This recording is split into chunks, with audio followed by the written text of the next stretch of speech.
AP speaker Ayyanna Patrudu సంచలన వ్యాఖ్యలు చేశారు. నో వర్క్ నో పే విధానం చట్టసభలో రావాలని అన్నారు. లక్నోలో జరుగుతున్న స్పీకర్ల సదస్సులో మాట్లాడిన అయ్యన్న పాత్రుడు కొందరు సభ్యులు సభకు హాజరు కాకుండా వేతనాలు తీసుకుంటున్నారని అన్నారు.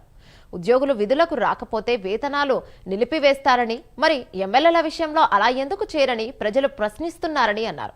నో వర్క్ నో పే విధానానికి అనుగుణంగా అఖిల భారత సభాపతుల సదస్సులో చట్టం చేయాలని అన్నారు. ఇది కేవలం ఆంధ్రప్రదేశ్ శాసన వ్యవస్థకు సంబంధించిన సమస్య కాదు. ప్రజలు ఇలాంటి ఉదాహరణ చూపించి ప్రజాప్రతినిధులందరినీ ఒకే ఘాటను కట్టకూడదు. ప్రజల నుండి వచ్చే విమర్శల నుండి ఎవరికీ మినహాయింపు ఉండకూడదని చెప్పి ఈ సందర్భంలో నేను చేస్తున్నాను. ఈ విషయంలో సార్ నా వైపు నుంచి 2 సూచనలు చేయదలుచుకున్నాను. ఒకటి, సభకు హాజరు కానిటువంటి వారిని నో వర్క్ నో పే, ఇది ఒక ఫస్ట్ టైం నేను మన చేసి నెంబర్ 1 సార్. అసెంబ్లీకి రాని వారికి,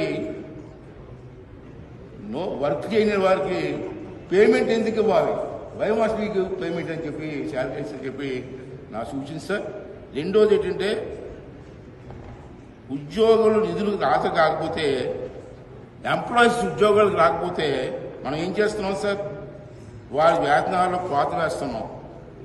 ప్రజాప్రతినిధుల జీతాలు వచ్చేందుకు కోత విధించాలి. 2, అప్పటికీ గుణపాఠం నేర్చుకోకపోతే ప్రజాప్రతినిధుల కోసం మరో 1 minute మరో అడుగు ముందుకు వేయాలి. వాటిని మళ్లీ ప్రజాకోర్టులో నిలబెట్టాలి. అమరావతిలో మాజీ సీఎం జగన్ పై మంత్రి